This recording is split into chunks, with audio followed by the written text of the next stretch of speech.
രാഷ്ട്രീയത്തിൽ തനിക്ക് കൈത്താങ്ങായ വയനാടിനെ ചേർത്ത് പിടിക്കാൻ രാഹുൽ ഗാന്ധിയും പ്രിയങ്ക ഗാന്ധിയും എത്തി.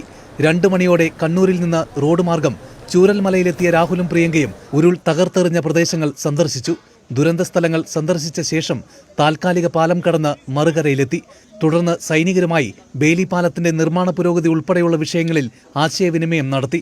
അവിടെ നിന്ന് മേപ്പാടി PHCയിലേക്ക്. പരിക്കേറ്റവരെയും ബന്ധുക്കളെയും സന്ദർശിച്ച ശേഷം ഇരുവരും മേപ്പാടിയിലെ ദുരിതാശ്വാസ ക്യാമ്പിലെത്തി. എല്ലാം നഷ്ടപ്പെട്ട് ക്യാമ്പിൽ കഴിയുന്നവരുടെ അവസ്ഥ നേരിട്ടറിഞ്ഞു. അവിടെ നിന്ന് മേപ്പാടിയിലെ തന്നെ മറ്റൊരു ക്യാമ്പ് പ്രവർത്തിക്കുന്ന സെന്റ് ജോസഫ് സ്കൂളിലെത്തി. കനത്ത മഴയ്ക്കിടെയായിരുന്നു സന്ദർശനം.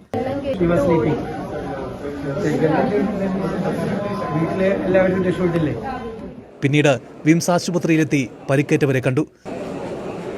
It's quite a painful experience to see how many people have lost family members, lost houses. It's very difficult to speak to people in these circumstances because really you don't know what to say to them.